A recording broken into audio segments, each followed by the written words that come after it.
Yeah. We are rolling. All right, cool. Well, thank you so much, and thank you especially, CypherCon 2. It's my privilege to be back here. And definitely more of a technical talk last time. Last year I just yelled at everyone for 20 minutes. So, but, you know, this is going to be definitely more technical. So, modern evasion techniques, what this talk is all about is, basically just workarounds. Workarounds that we find in our industry and what works against, different technological components and what doesn't. So, first of all, as a pen tester, we stand on the shoulders of giants when it comes to tools, right? We don't write all of our own tools. I use tools like, you know, Kali and Metasploit and Empire, and those are written by some very, very, very smart people.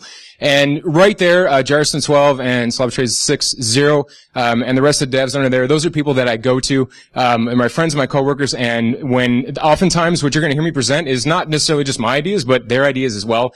So I would be stupid and mean not to actually, you know, throw shout outs to them. So thank you guys. So, topics. First things, that we're going to cover. In fact, this is exactly what you're going to see. And in fact, if you're in the very back, you might want to come up front, because I'm going to be presenting, a couple demos that involve, Visual Studio and IDE and Kali. So if you can't see, you might want to just take a second, come on up here. So we're going to talk about inline control workarounds. By inline controls, I'm talking like Palo Alto Fortinet, next-gen email controls, proof points, stuff like that, antivirus evasion, and then some payload customization at the very end. So, I'm gonna have to fly through this, so I probably will not have time for questions at the end of this talk, but I'm definitely gonna be around tonight. So if you have questions, just by all means, come up, find me. So just a little bit about me. I've been doing InfoSec for 10 years, both in offensive and defensive roles. I'm currently a senior penetration tester with CypherCon, which is based out of Brookfield, Wisconsin. And specialties are Active Directory development, Python, PowerShell, things like that. So before we go any further, just a couple things. So first of all, this talk is not going to hit the internet publicly. And the reason being is because I talk about vendors. Good vendors, bad vendors. Yeah, I'm actually going to drop some names. That's how it goes. So the talk is not going to hit the internet. I'm not going to release the slides either. If you have the, shall we say, intestinal fortitude, I have the slides available on this USB key. You may come get them after the talk if you so desire. By the way, I don't know anything about infecting USB keys, but seriously though, just click enable content. Once you open the slides, you can see what you need to see. So, and as far as a mini rant, there's a trend in InfoSec right now, especially amongst red teamers. In fact, actually, before even going further, red team in the audience. If you're a red teamer, like 10 of you. Jeez Louise. Blue team? Defenders? Okay. All right. Majority blue team. Okay. Vendors? All right. Exits in the back. Vendors, go that way. Bring us all back a bunch of beer. All right. So, yeah, if you're a vendor, just get out. But the rant that I have is that, there's a trend in InfoSec right now that goes something like this. If you're a red teamer and you release like an awesome tool or a technique or something like that, a bunch of other people just like jump you on Twitter and say, well, where's the mitigations? Where's the mitigations? You can't release a tool without mitigations. And I'm here to tell you that I have a talk and I have workarounds and I have evasions and I have no mitigations for them. I'm not going to release anything like that. That's not my job. So in fact, my job as a red team, I'm going to divide the room in half right now. My job as a red teamer is to break stuff. Your job as blue teamer is to fix stuff. Okay. I will tell you about the attack and then you can take that knowledge about the attack and then take it to your place wherever you work and put in the fix however you see fit. Okay, but don't expect me to drop a bunch of YARA rules at the end of the talk so you can just drag and drop into your, awesome solution back where you work and block all my hard work, because I'm not going to do that. So you're the blue team, so blue harder. All right, inline controls. Inline controls. First of all, what is inline control? Inline control is a network layer control that performs real-time threat prevention. Okay, so in this case, I'm basically going to hone in on two solutions that I think actually do a pretty good job. They are Palo Alto and Fortinet. All right, whatever you think in terms of vendors, this is my experience as a pen tester. You might have completely different experience, and you might not use either of these, and you think that your firewall is the shiz, and it does a fantastic job. That's awesome. Okay, this is my experience working with these two. They actually do a pretty good job when it comes to threat prevention. Okay, so the testing that I did, and we'll get into actual test cases and stuff like that, but the testing that I did was performed with a fully licensed, up-to-date Palo Alto. So every checkbox that I could check, I checked. And what I ended up doing was taking standard payloads from Meterpreter and Empire and Puppy and Custom Interpreter, and I ran them through my Palo Alto. So the focus of this kind of test is not to determine is antivirus effective or not. That's not what this is about. This is to determine how effective was the inline control, and do I need to work around anything on the inline control. Okay, so Meterpreter, I apologize if you can't see him back. If you can't see, just let me know. Meterpreter is standard Windows 64-bit Meterpreter reverse HTTPS. Something we use all the time as pen testers. Default certificate, port 443, and XOR encoding. Empire, if you're not familiar with Empire, that is basically it's a Python-based server with, full PowerShell. All of the modules and all the agents run, on PowerShell exclusively, and it's meant to run in a Windows environment. Okay, as far as Puppy goes, if you've never heard of Puppy, oh, that's evil. Puppy is outstanding. Puppy uses the OBFS 3 transport, which is the transport used for the Tor network. So it's basically obfuscated TCP. Which means that most inline controls don't know what to do with it. They're like, oh, well, I don't know what this means, so here you go, and they just send it right through. Okay, so Puppy's fantastic, and it's open source. It's basically an open source rat. Okay, and I use the defaults there, port 443 as well. Custom Interpreter is C# code that I pilfered from Stack Exchange and then hacked to do what I wanted it to do. And then my victim machines, Windows 10 and Windows 7, both 64-bit. Windows Defender was running on, although I didn't know at the time. And then just an idea about the Palo Alto configuration. If anyone, how many of you guys are familiar with Palo Altos? Anyone? All right, actually, quite a few of you. That's great. Okay, so URL filtering, I had almost all the categories. Now, as a pen tester, I don't necessarily care about URL filtering because I can just go out to Palo Alto's website and request that the category for my malicious domain gets changed to sports. And Palo Alto's like, oh yeah, it's sports, that's fine. Vuln protection, I turn on all the things. And in fact, this stuff over here, these are all the additional vulnerability protection filters, mechanisms, rules, I'm not sure what the right terminology is, that you can enable. But as you can see, I enabled a ton of them. Empire, Metasploit, Meterpreter, I enabled a bunch of stuff. In fact, I think I turned on an additional 50 filters to try and monitor my malicious traffic. And then file blocking, I blocked all the files. Turned on antivirus, anti-spyware, and wildfire as well. And then last but not least, and this is really the big hitter, SSL decryption. If you're not using SSL decryption in your environment, see me after class. Let's talk about the results. Meterpreter. This is, like I said, standard stock Meterpreter. This was actually, this got caught with SSL decryption. So you can see over on this top, that is the actual Palo Alto message that came back, and it identified it correctly as Meterpreter. And so with that SSL decryption, my reverse HTTPS outbound connection was halted, and then the traffic was inspected, and then a new connection was established by the Palo Alto. So deep packet inspection was taking place on that attack, and that's how it identified it as Meterpreter. And some interesting behavior. So if you're a pen tester, this is interesting, and I had never experienced before. I had experienced this on a test, but I finally was able to duplicate it reliably in my lab environment. This behavior happened right here. I would get a shell, and then 10 seconds later the shell would die. And then the shell would come back, and 10 seconds later the shell would die. And this is what was happening when that so the traffic was going through the Palo Alto. Palo Alto was inspecting and then actually determining, oh, you're malicious, and then killing the connection. But after the connection was established, there was like 5 to 10 second window where I had a shell.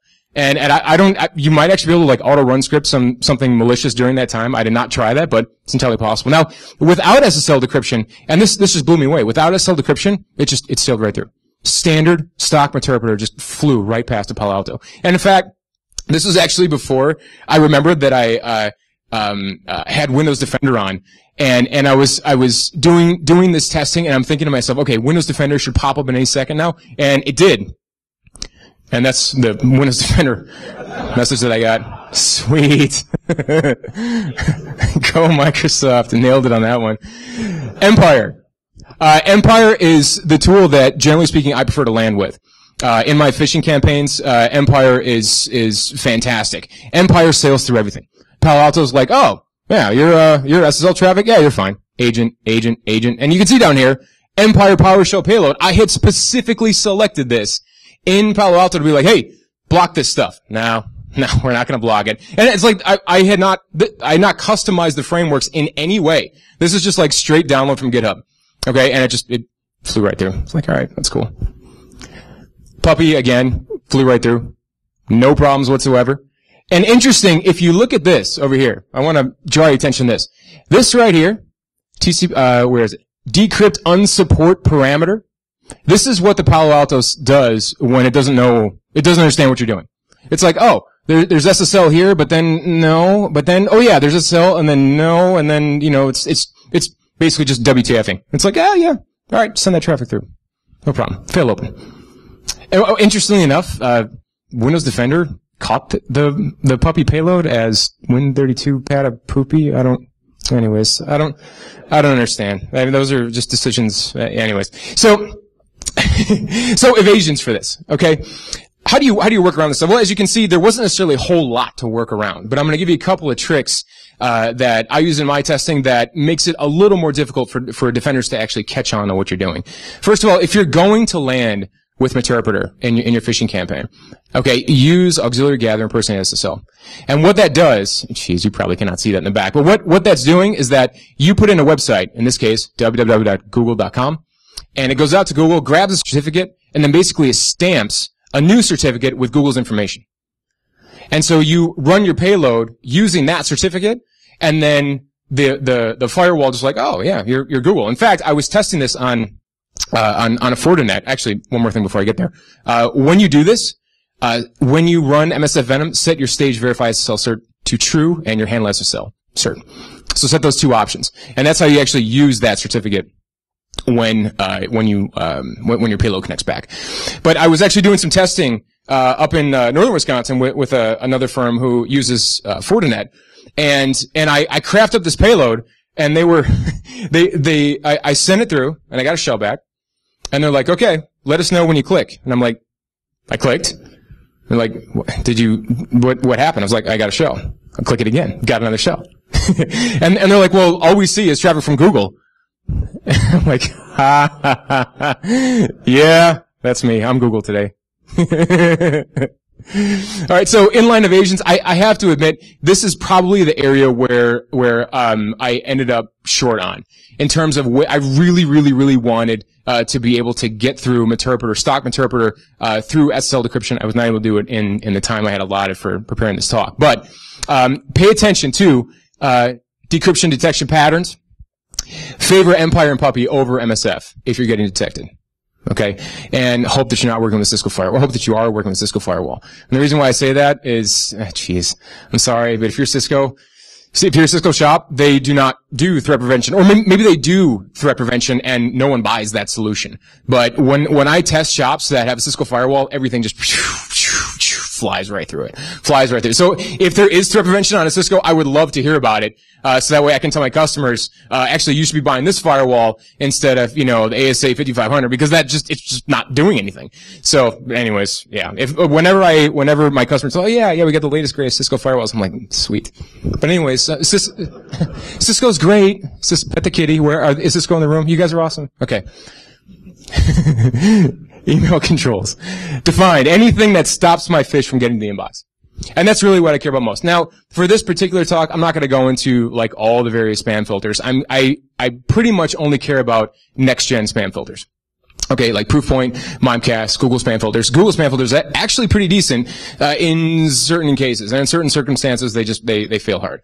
So, a little bit of a story in terms of how this portion of the talk even came up. I was on a pen test, I was sending a fish to a customer, and in fact, here's the phishing email. Oh shoot, there's no names in there, is there? Alright, good. I'll give you a second to read it, because it's awesome.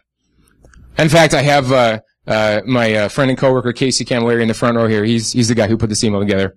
And this is my go-to. This email works 10 times out of 10. It is fantastic. You send this thing 2 weeks before Christmas, oh my gosh. Shell. And people's heads explode. It's fantastic because, and the reason being, everyone hates HR, right? Everyone hates HR. All this email does is confirm all the reasons why everyone hates HR. And so I had to tag it with, we apologize for any inconvenience this may have caused you, right? Just rub it in, right? And people they just click this. It's like gangbusters. It's fantastic. So I sent this with the attachment. And you might recognize the format email. I'm using Office 365, another technique, another tool there. I sent this with the attachment, and it got back. I got a message back that just said, "Oh, this is a virus." I was like, "Okay." So I take the attachment out. I put a link in, and I host the file, exact same file on my attack server, and I put a link in, and I'm like, "Please download the attachment here." Okay, so I send that off. I do not get back a bounce saying that there's a virus, but I get back within about 60 seconds. I got 10 to 15 clicks. They all kind of look like this. All right, just click, click, click, click. And I'm like, what the heck is going on? I'm like, they're not that dumb. I mean, they're not all going to click like that fast. I mean, Verizon Data Breach Investigation Report, the average time from the time that I send a phish to the time someone opens an attachment is about 3 minutes and 40 seconds. That was Verizon DBR 2016, I believe.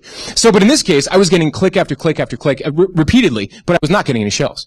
I'm like, well, what the heck is going on? So, in this case, I did, after about 60 seconds, I got a bounce back from Office 365. And it said, your email has a virus, and it was detected by Mimecast.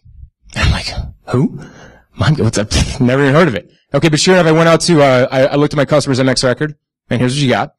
Bunch of Mimecast entries. I'm like, I don't even know what Mimecast is. So I go out to Mimecast.com and I do some research. And they're very, very similar to Proofpoint, which is that you send an email and there's a link in the email. Well, what they're going to do is like dynamic URL analysis. They'll actually go out, grab the attachment, sandbox it, see if it's malicious. And, they do all that work on behalf of the user.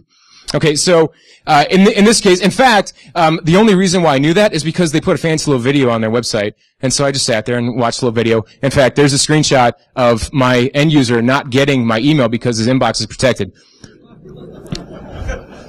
So I was not happy about that. Right? I'm sending all these phish, I'm putting all this work into it, and everyone thinks that phishing is easy, and it's not. It takes like hours and hours to craft a good phishing campaign. Anyways, whole nother story. So, I was just kind of sitting there in a WTF loop, and I'm like, well, what the heck do I do now? And my coworker Scott says to me, oh, you didn't use Apache mod rewrite. Mod rewrite's going to fix all your problems. I was like, all right, that's great. I've used Apache. I've never used mod rewrite. So I went out and did some research on mod rewrite, and it is fantastic. So in order to get mod rewrite going, what mod rewrite will do, if you've never used it, is it will take an incoming request, and then based on certain parameters, like, I don't know, regex, or the IP that it's coming from, you can have Apache do certain things with that request, like forward it. So to get that started, you set this in your default account for your sites enabled. Okay, and this basically allows, this is the first step to getting Apache mod rewrite to work. The mod rewrite is already included by Apache. If you just apt-get install Apache, you get mod rewrite by default. Okay, and then, next step is you create an htaccess file, .hta access file, okay, in your Apache directory. And oh, by the way, I forgot to tell you guys, if you see the picture icon, that's probably, if you're going to take a picture, that might be worthwhile taking a picture of. So, in this particular case, I simply created a bunch of conditions based on the addresses that have been coming in that I knew was not my customer's WAN link. Okay, it was not their WAN IP. So, I create a bunch of rewrite conditions, and then I'm like, oh, well, if you belong to any one of these IPs, just send that request over to google.com. Okay. So, and oh, by the way, shout out to Blue Screen of Jeff, previous worker on Adaptive Threat Division at Various Group. He has put together a ton of awesome information on red team infrastructure. So I would highly, highly recommend you go out to his website and read every single article, because it will tell you how to use Apache for all sorts of nefarious purposes. So I put this in place, and then I send my email again. And this starts happening. I get a bunch of clicks, but notice they're all being 302'd. All being redirected. Everyone's going out to Google. And then I sit back, I take a sip of my coffee, and then shells start coming in. And it's just beautiful. All right? So there's a good workaround. And here's the thing. This absolutely works for Proofpoint as well.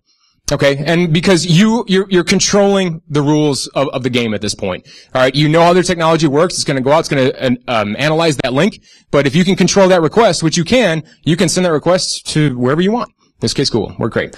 So speaking of Google, what happens if your target is using Gmail? And so in this case, if I want to send a malicious payload from a Gmail account, normally I use Office 365. A few reasons I'll get into in a little bit, but normally that's what I need. But in some cases, I use Gmail. However, if I want to upload an attachment to Google, that contains, I don't know, code that looks like this. I got some PowerShell naughtiness in here. This is basically just standard Empire launcher. That's what it looks like, just base 64 Empire stuff. Okay, what happens? That gets blocked. It just says virus detected. All right, so when I look at Excel spreadsheets and I upload them to nodistribute.com and they have PowerShell in them, they all come back saying, yes, we caught you, and you're like win32.powershell-trojan. And that happens all the time. So if you look at this code and you see the arguments and you see the command line parameters, how do you get this to happen? How do you get it such that you bypass Google's virus checking and I can get my malicious PowerShell-based payload in my Excel spreadsheet? How do I get that into a Gmail message? Anyone have any guesses? Well, just like that. That is no joke. I tested this last night to make sure that it worked before keeping it in here. Simple string concatenation. This is like the dumbest, most basic, most easiest of bypasses, if you can even call it that, and it works flawlessly with Google. I have sent fish to many customers just doing simple string concatenation like that. All right, so what happens if you are sending to someone who's using Google? Okay, so I had a customer that I was testing, and they were using G Suite. So I believe this, if I recall correctly, this is an educational institute, and they had they were using G Suite for all of their email and Google Docs and all that kind of stuff. So when you send an email to them, their domain simply resolved to Google, and all of the email was going to Gmail. Well, when I sent my fish and I got no shells, I sent the everyone hates HR fish, and I got no shells. And I was frustrated because I'm like, I always get shells with this fish. And so I contacted my customer and I'm like, hey, just out of curiosity, and you can tell me it's okay. Did this get caught by Google spam filter? And he's like, yes. It's okay. All right, that's fine. That's all I need to know. And so I did some investigation. I actually talked to Casey again. I'm like, Casey, you help me figure this out. And Casey said, oh, you forgot this, which is just a standard SPF record. And so I added my standard SPF record to my naughty domain. This is the correct SPF record to use for Office 365. So on my evil domain, evildomain.com, I went out and added an SPF record to this and sent my fish again, and Google's like, oh, you have an SPF record? You're good. Let it right through. Shells come in. Okay? Simple workarounds. So, as far as email, number one, obfuscate your payload. It doesn't have to be fancy. Like it's just a simple string concatenation, generally speaking, will work frequently. All right? Number two, set your SPF record. This is important. So when you go out to GoDaddy and register your evil domain, all right, you pay you $13. All right, you can control the full DNS. So create a text record that uses the @ symbol for the host, so it covers all entries, all inbound entries for that, and then set your SPF data to what you just saw. Okay, set your SPF record. Number three, use links instead of attachments. Attachments are far more likely to get caught. At least it seems to be getting that way. It didn't used to be that way, even like 6 months ago. But more recently, especially when sending from Office 365, the attachments are getting busted, links are still sailing through. Number four, HTA access is your friend. I will now use it for everything, because it's just glorious. When you see security just get kicked out that door, and you see your client get kicked in this door, and then shells come back, it's like a happy dance moment. It's fantastic.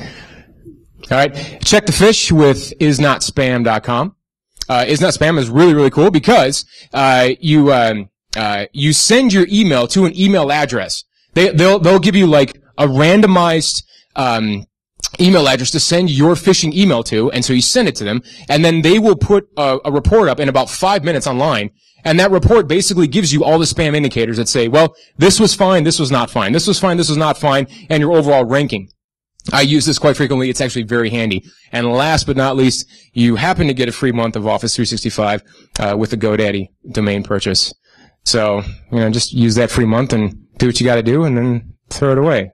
For good purposes only, right? Right? Authorized. They signed the rules of engagement. FYI. All right. Antivirus.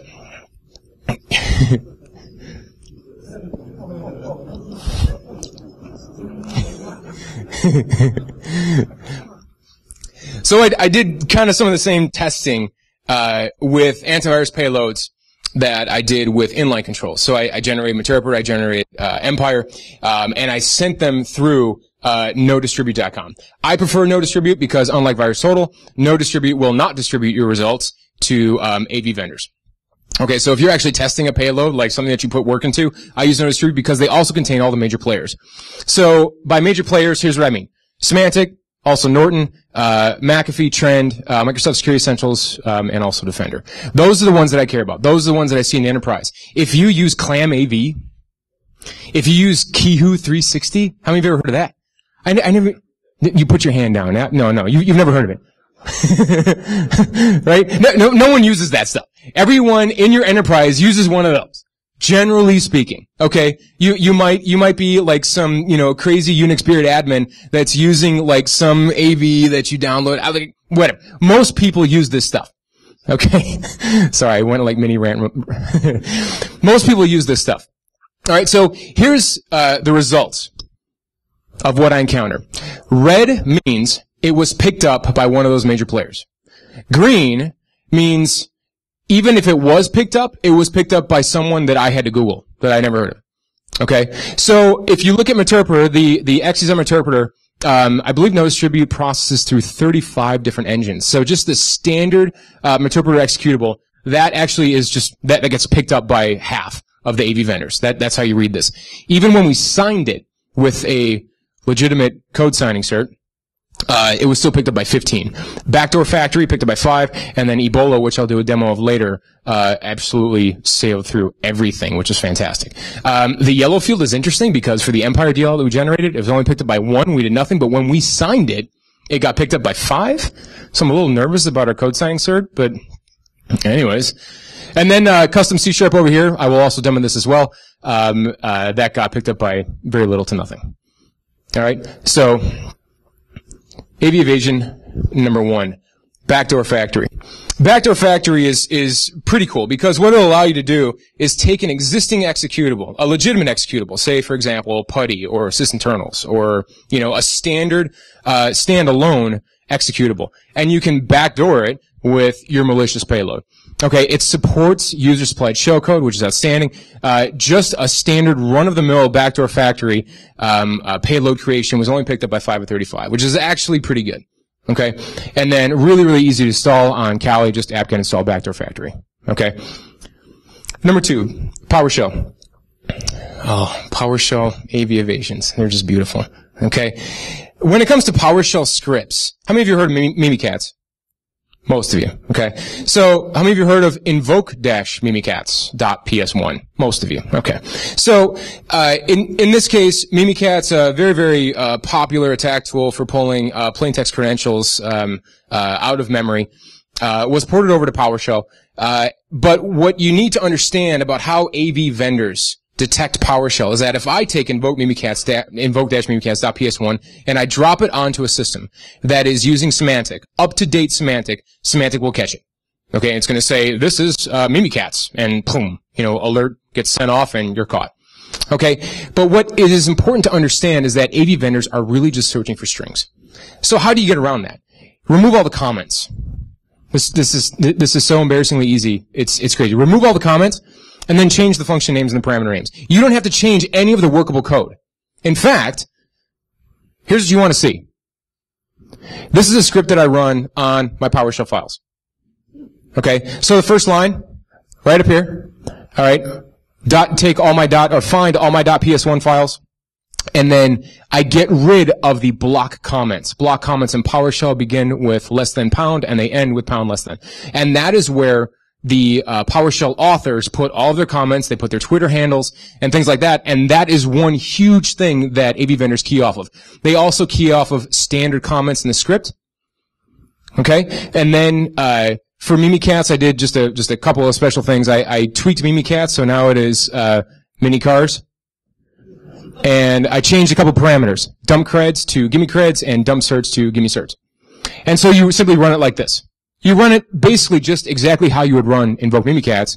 However, in this particular case, running it like this, and I tested this 3 weeks ago on a customer that was using up-to-date Symantec. Okay, all of their clients were up to date, all of their AV definitions were up to date. This ran flawlessly. Okay, so, and what's nice about this is that these top two, just those top two, will find all of your PowerShell files and remove all the comments. It's something really, really handy to run on, say, Empire or Puppy, on those PowerShell-based payloads. It works very, very well. Okay, and then custom C# number 1. So in this case, custom C# number 1 is going to, this is actually code that, like I said, I kind of copy-pasted from Stack Overflow and added some of my own bells and whistles to it. What that does is that takes standard MSF Venom output that in a C# format, and then basically just fires the payload. This gets picked up only by one of 35, and it was none of the major players. Okay, it's actually extremely easy to use, and I put all the code up on GitHub, which I'll drop at the end of this talk. Custom C# number 2, this actually runs PowerShell code without PowerShell.exe, which is really, really handy, because a lot of our customers, in fact, we've been telling them, and there's something of a debate, in the InfoSec community right now about, do you block PowerShell.exe? Do you not block PowerShell.exe? I have my own thoughts on that. But for the customers that are blocking PowerShell.exe, we still need a way of firing PowerShell code without using PowerShell.exe. And you can do that using the .NET Framework and the System Management Automation, might have that backwards, System Automation Management DLO. Okay, so let's actually do a quick demo. All right, this is going to be interesting. Sorry. Oh, this is going to suck. Because you guys can't see nothing. Hang on. Can I mirror my displays? Mirror displays. All right. Okay, cool. It's a standard Kali instance, so what I'm going to do... Windows interpreter. If I misspell something, just tell me. Dang it.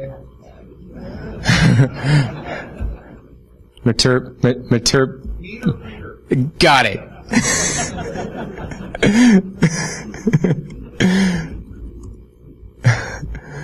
So in this case, I'm going to set the format to C#. C#. That's right. What was it? Shart. C sharted? All right. It's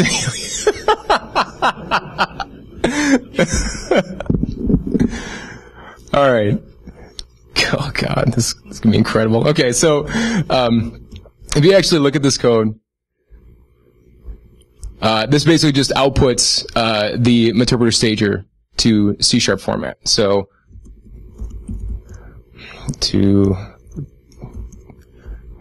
by the way, this is actually what real pen testing looks like, just a ton of typos all the time. All right.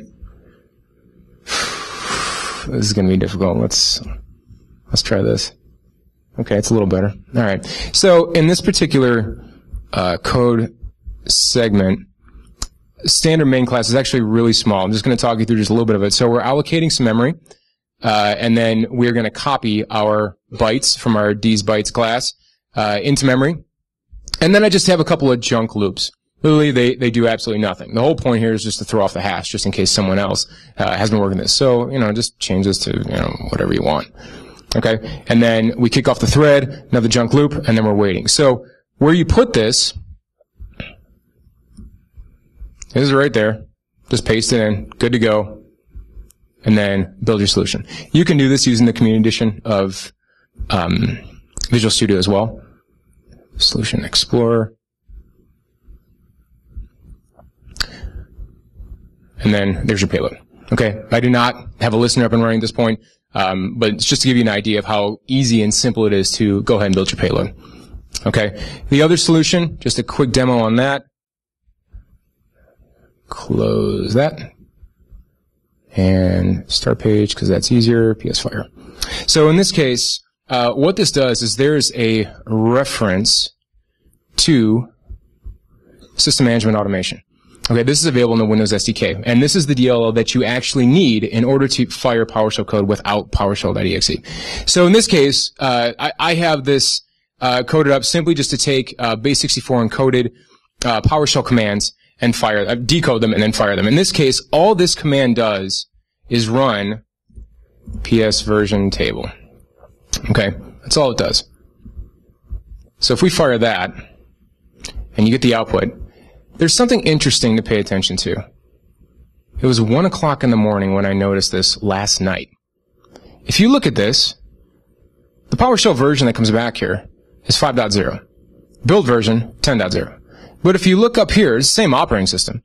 PowerShell version 2.0, build version 6.1.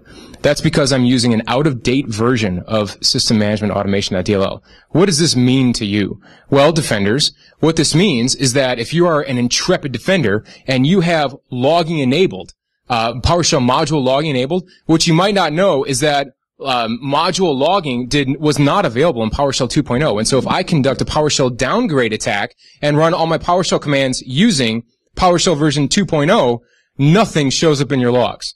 Absolutely nothing.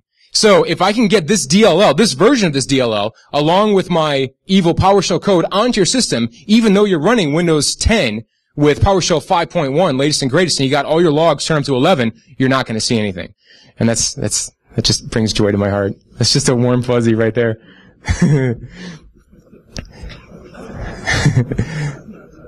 So, God, how do I turn off mirroring?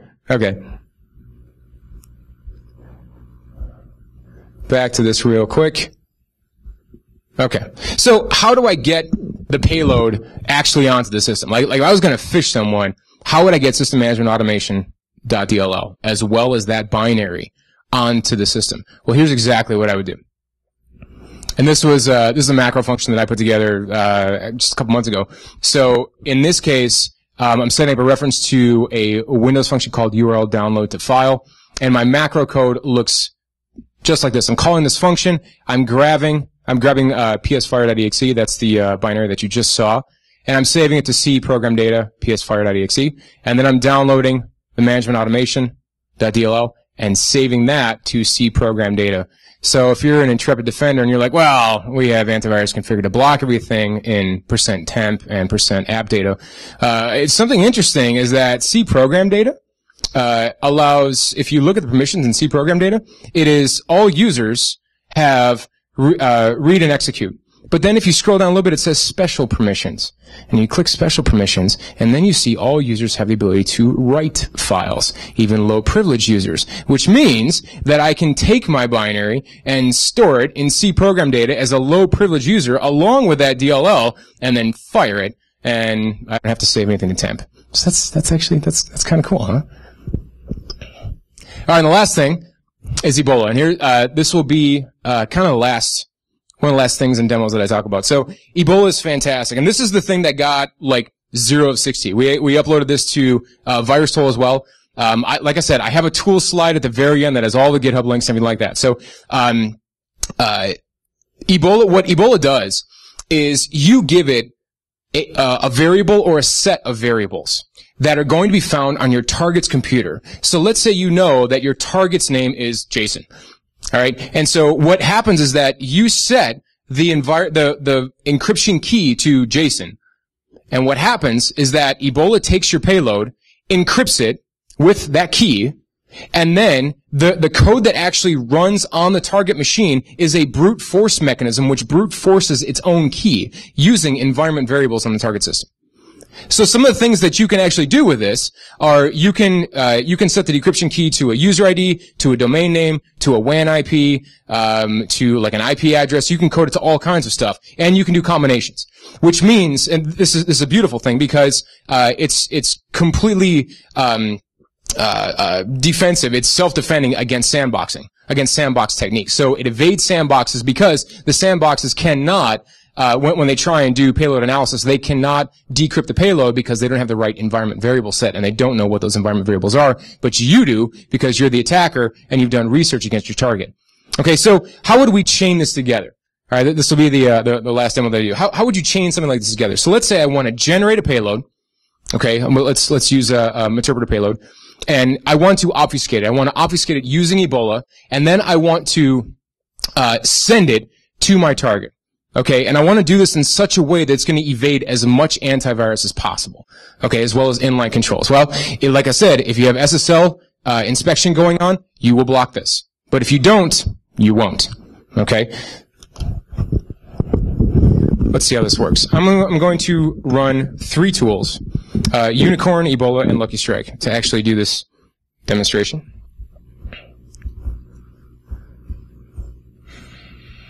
Mirror display's on.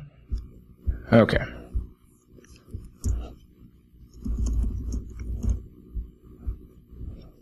Oh, it was wrong.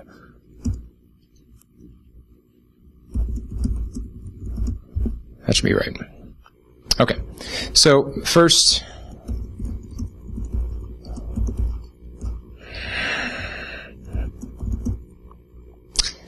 let's launch MSF console, our CypherCon. So what I'm doing is just same default listener.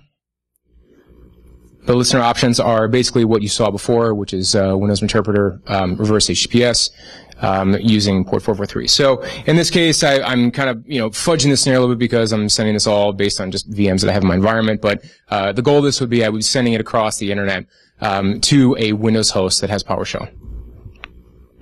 Okay. So the first thing to do is to go to the Unicorn directory, and then what I'm going to do is Unicorn, where is my IP address? Here's the IP address. Oops.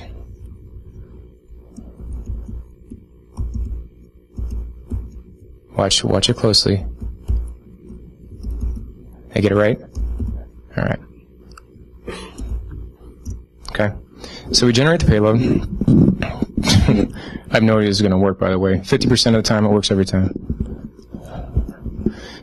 So and you're going to have to bear with me because this is going to look hideous, but what actually comes out of that is a ton of base 64 encoded stuff, and then PowerShell with some variable substitution, -W1, so we're hiding the window. We're doing a bunch of variable substitution here, and then we're actually going to call PowerShell with that variable substitution, passing in our naughty base 64 encoded stuff. Nope, I learned my lesson last night from the bottom up. Okay. So I'm going to take all this code. All right.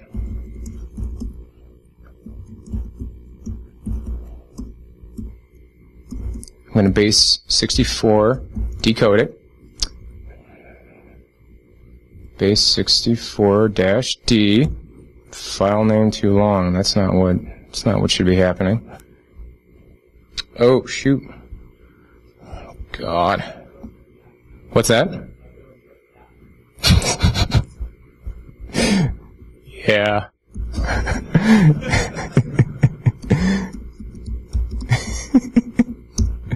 Okay. That's totally embarrassing. Anyways. Yes. Echo instead of cat. Good God. So, I'm going to save that out to payload.ps1. And so now I have my payload.ps1, which should be, God.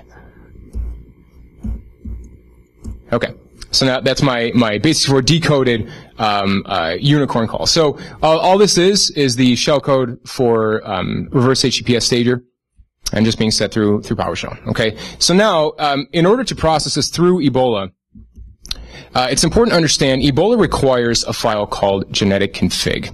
So genetic config is basically the configuration file for Ebola. Okay, so in this case, I'm using output type of PowerShell and a payload type of code. I'm passing in PowerShell code. Okay. And then here are the environment variables. You can use a combination of environment variables in order to make this work. Okay, you don't just have to go with one, you can go with as many as you want. So in this case, I'm going with JSON because the target machine, there we go. So, I mean, obviously, that's the user ID. So this is also my target user. Okay? So I'm going to call Ebola Python. What the heck is that? .py, I'm going to pass in my payload, .ps1, and then I'm also going to pass in the genetic config. And so now what comes out is, actually it'd be easier for me to show you in another screen, cat output PowerShell, send that to the clipboard. Okay.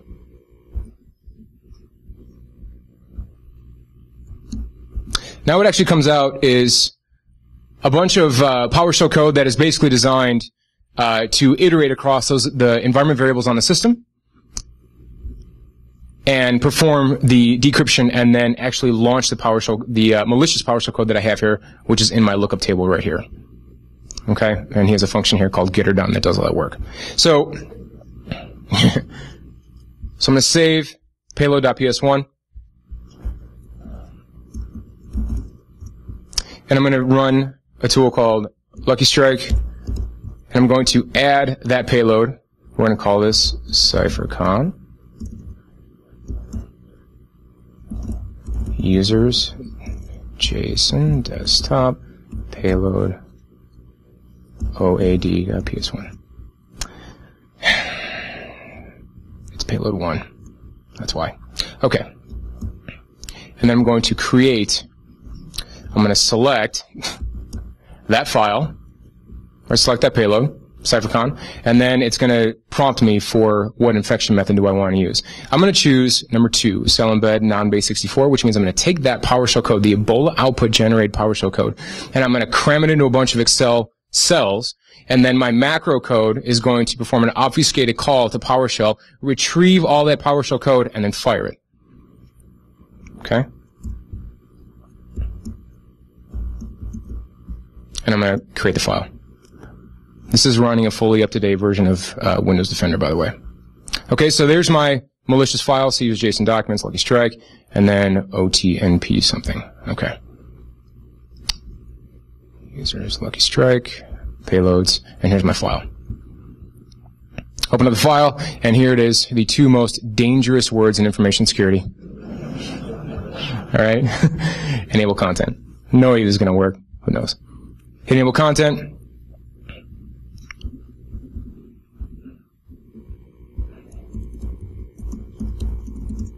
And there's our show. So what happened, thank you. So real quick, because I have a couple minutes left. What happened here is I'll actually, shoot, I found a bug in my own code.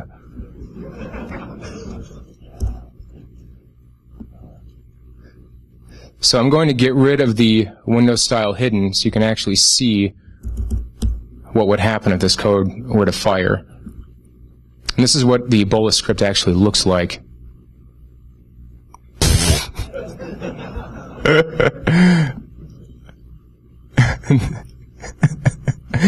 All right, well, yeah, I'm not going to show you that.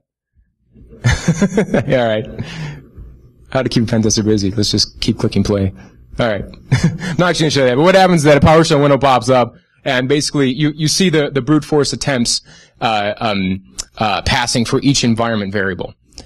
So if you wanted to do this for, say, a domain user, which is generally speaking the case that I am most interested in, what you would use is instead of using the user ID, you would use the user domain flag, which in this case my machine is joined to the lab domain. Okay, so this is going to be the NetBIOS domain name, not the fully qualified domain name. Okay, so if you use Ebola and you want to contain the explosion, so to speak, to only a group of target users that belong to a specific organization that you happen to know the NetBIOS AD domain name of, I don't know, they left OA NTLM authentication open to the internet and you were able to get that information that way, then you can contain it such that if that payload ever landed in a sandbox, then it would not be able to fire it.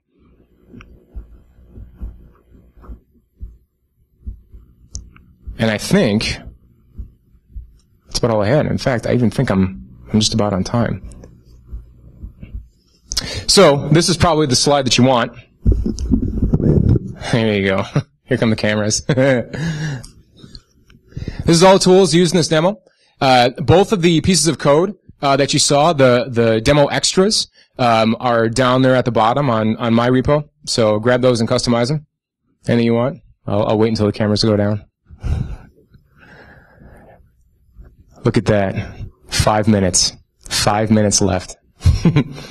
I'm probably, at this point, just to be respectful of the next speaker, I'm not going to take any questions, but like I said, I'll back. You can definitely buy me a beer, and I'll tell you anything you want to know. That's it. Thank you very much.